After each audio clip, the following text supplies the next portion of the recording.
the new Casio G-Shock, all metal square, but with MIP display, with the new MIP display, which is sort of the new innovation. This is the BMW-BZ5000 BD1. Gosh, they really make that easy, don't they? Now, why did I buy this watch?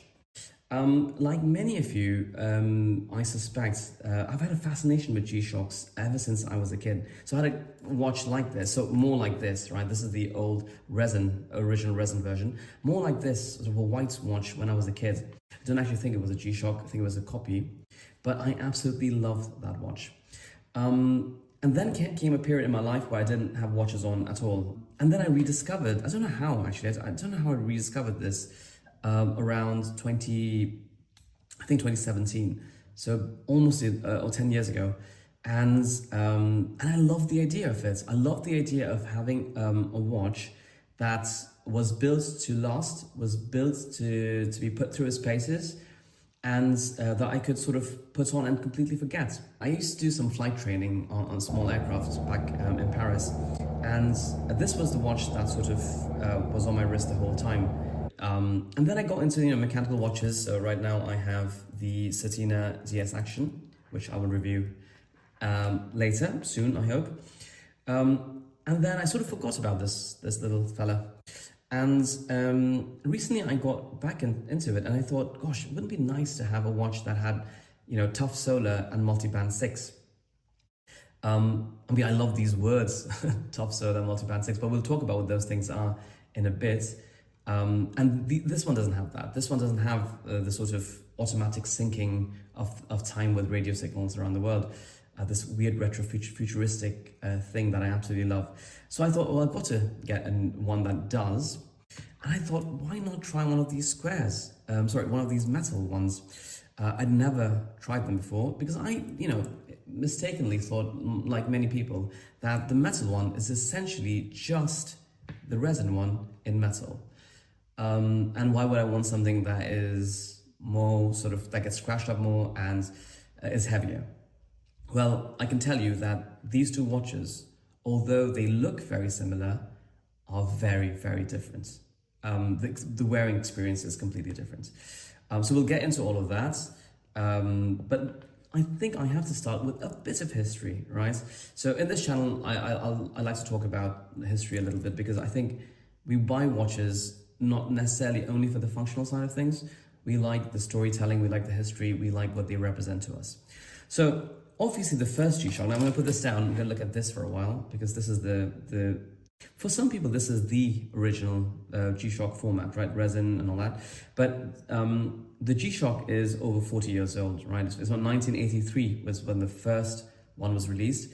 It was designed by a gentleman called Kikuoibe, and it was, I think it was a team called Team Tough, which is really cool to be part of a team called Team Tough.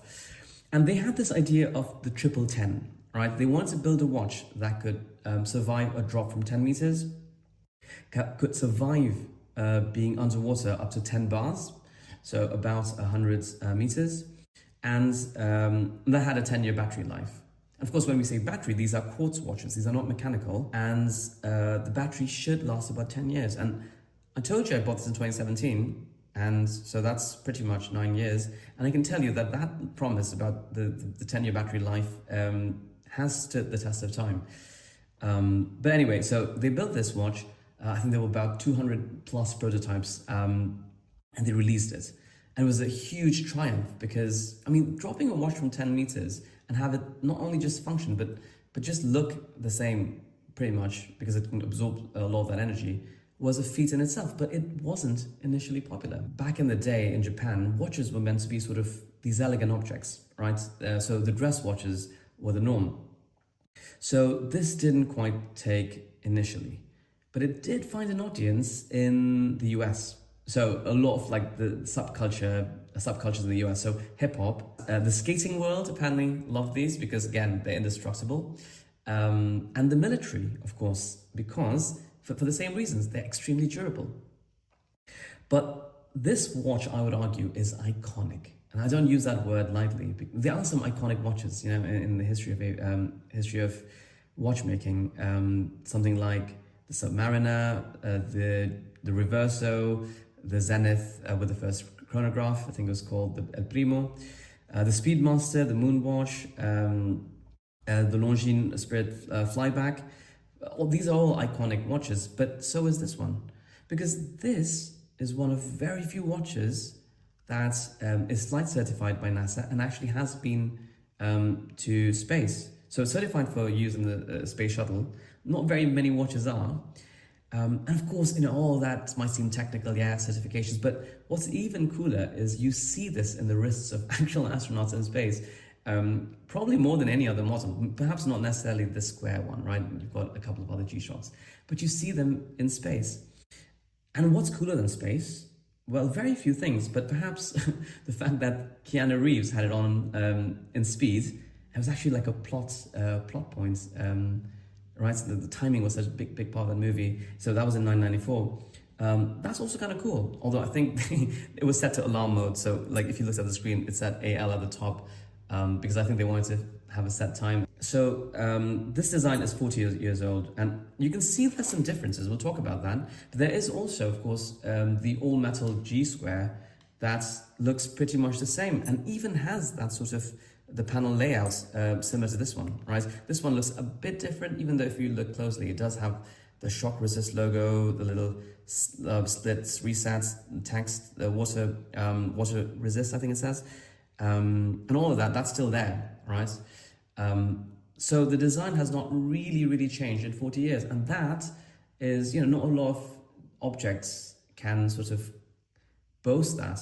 And the G-Shock can. And of course, the metal, so the resin case was original, very sort of versatile.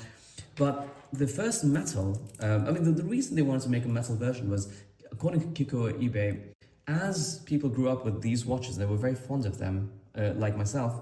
So kikuoibe wanted the people who grew up with G-Shocks to be able to enjoy them even as adults. And so if you create a metal one, of course, it goes with a lot more things. And this is not the original G-Shock Square metal version was released in 2018, the GMW-BZ5000, but that was not the first one. The first full metal one was actually the MRG 100 in 1996, but that was not a square. Although they look very similar, they're not actually, because the entire construction is very different. Now, if you see from the side, you see a slab here and a bit of a crab. I don't know which YouTuber, was it Master Watch or Ristopia or someone else, who came up with the name Crabside and Slabside, but I absolutely love it. So the Slabside design is essentially you've got a resin sort of case, and the movement is housed sort of floating inside, right? There's a lot of material that can absorb that impact. You can't do that with metal. And metal also weighs a lot more, so the mass is higher.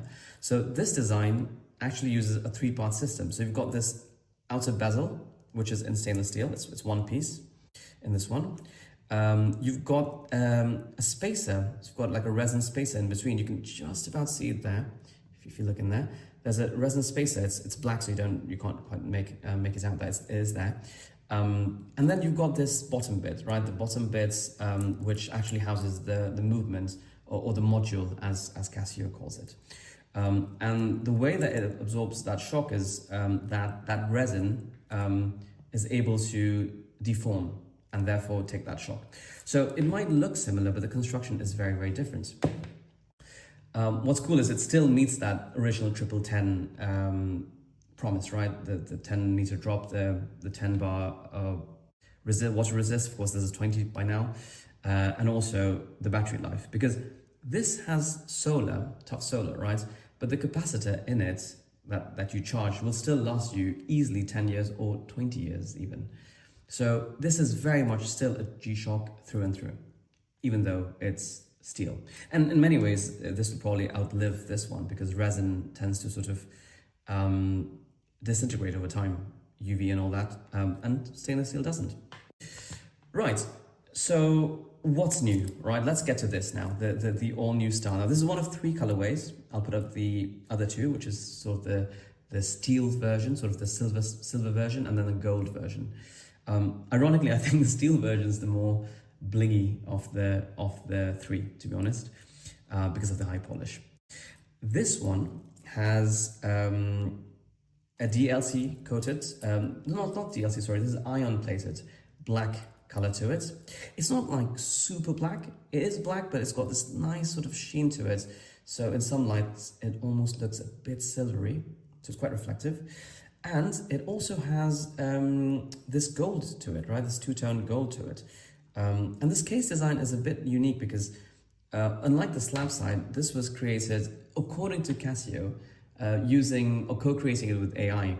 Now, I don't think they just asked Claude to come up with a design. I think what happens was that they fed it a lot of data about its testing, durability, and all that. And so the new design was based on AI suggestions for case construction based on that data. So anyway, that's new. There's a new construction as well. You've got these screws are real screws that hold the entire assembly together. But of course, I'm skipping or ignoring the elephant in the room, and that is this lovely MIP display. Now, what is an MIP display?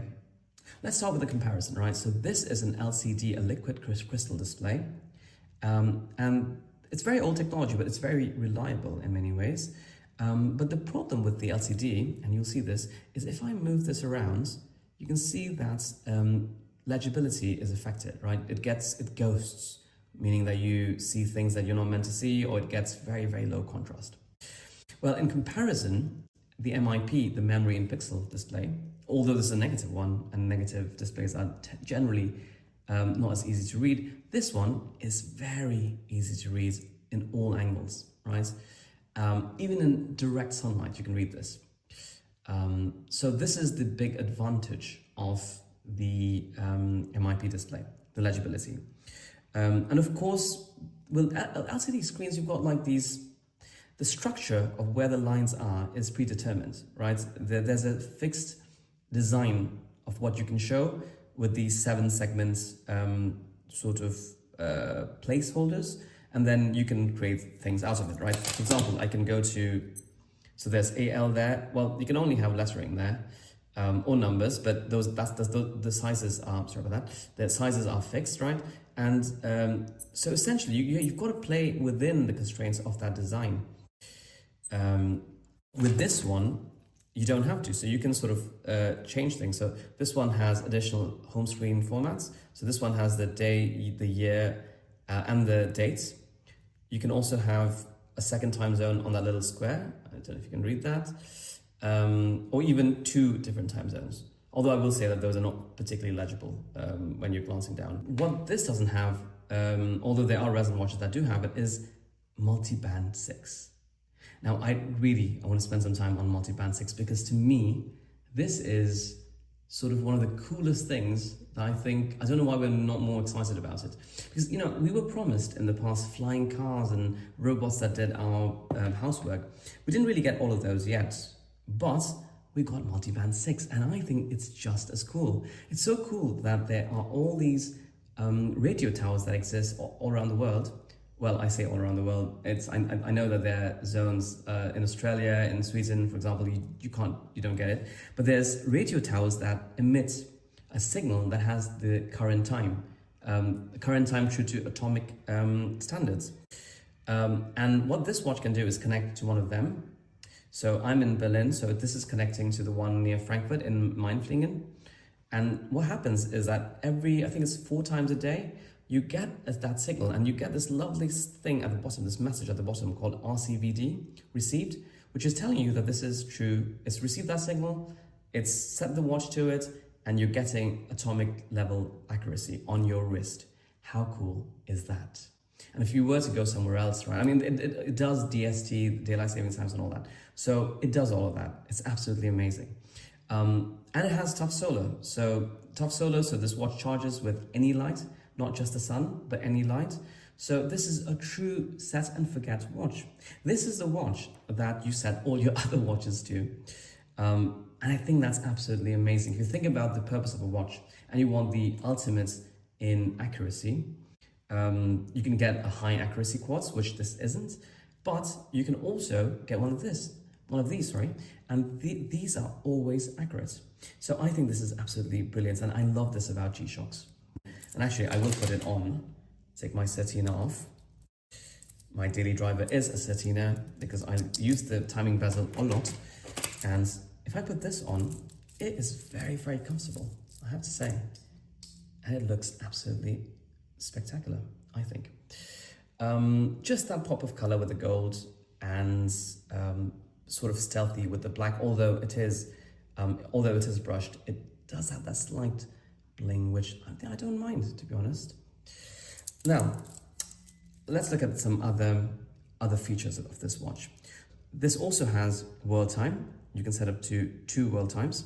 So I've got one set to Sydney, the other set to Kathmandu, which has a weird 15 minutes split sort of. Normally you've got like different time zones that are off by an hour, some by 30 minutes, and Kathmandu has this weird 15-minute thing. But I've got friends and family in these places, so that's very, very practical. But what's cool is you always see your current time on the top right corner there. It's also got the alarm. You can set up to 5 alarms, one of which is a snooze alarm. So that'll keep running every 5 minutes until you turn it off. And you can turn it off with this button here. It's got a stopwatch. And the stopwatch was something that people discuss a lot because unlike in this one, if I run the stopwatch, right? I need to reset it. Whoops. It's a different button in this one. You can see that the 100th of a second, you get a running 100th of a second. Not particularly useful, but it's cool.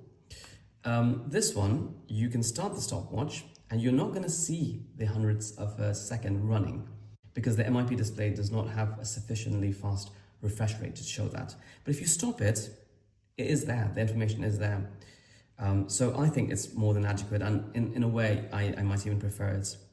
So, and you've got the timer, so it just counts down, and you can just sort of launch it from 15 minutes, counts down, and both the stopwatch and the timer are up to 24 hours, which is also very useful. So those are the features of this lovely, lovely watch. Now, very quickly, the pros and cons. Pros, easy. Solar, multiband 6, true, set, and forget. Unlike this one, which I love, but which has an accuracy, by the way, of about 1 + 1 second per day. The Powermatic 80 is brilliant, but we'll talk about that in another video. So that's a huge advantage, right? The MIP is very, very legible. And the stainless steel case with IP coating can really take a beating. I had this on for about 2 weeks since I got it. I did everything with it, even went to bed with it. I mean, to be fair, for a G-Shock, going to sleep with a G-Shock is not necessarily the biggest test of its durability, but you can do whatever with it. And the IP coating, also the iron plate coating, does not come off very, very easily, and it looks very, very nice. The new case design, I think, is a pro as well. It looks quite interesting, doesn't it? It's got a lot of visual interest, whether it's a crab or a robot. And you don't really see the gold parts too much, I have to say, so it's quite subtle. With a caveat that we'll get to in the cons section. It's also less blingy, like I said, than the silver and gold version. So if you want a sort of like a bit more stealth, then this is perfect. And it does have that slight MRG vibe. Now, MRG, of course, is the top of the line premium G-Shock square. I have one coming in actually, so I'll be able to do a comparison soon. So please subscribe if you want to see that. But it's got slight MRP vibes, right? MRG, sorry, vibes, especially because of these actual screws, which are not real on the resin, of course, but they aren't there on the old metal G-Shock either. They're just little sort of milled holes. The cons, well, it's slightly more expensive than the base GMW, right? But that's because of the iron-plated coating. But I think it's actually quite worth it. The other thing is it's only got 2 world times, right? We looked at it. There's world time 1 and world time 2. The other base metal G-Shock has 5.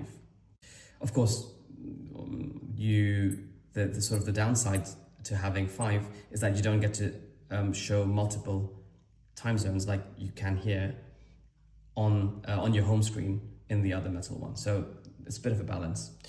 The alarm that people have set are quieter on this one. I haven't really. That's never been a problem for me. I don't rely on it to wake me up, but for everything else, I've never had a problem hearing it, even from another room, if I left it on the table.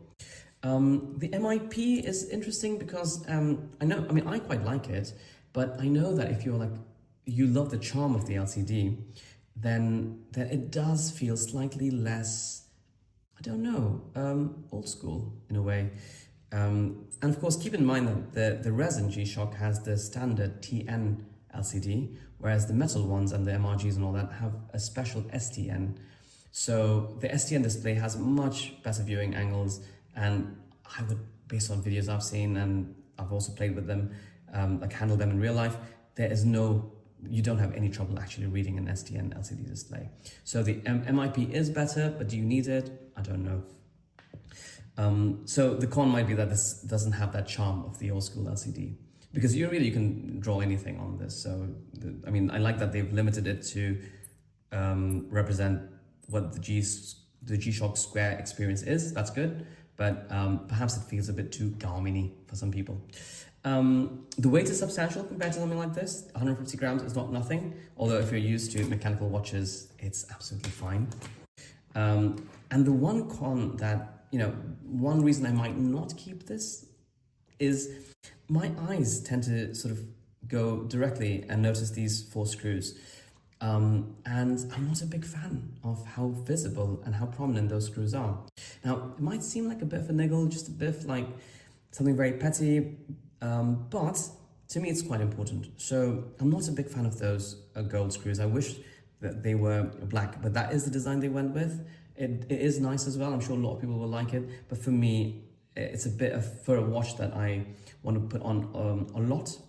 That's not the best bit, but it's a small point, right? It's not a big deal.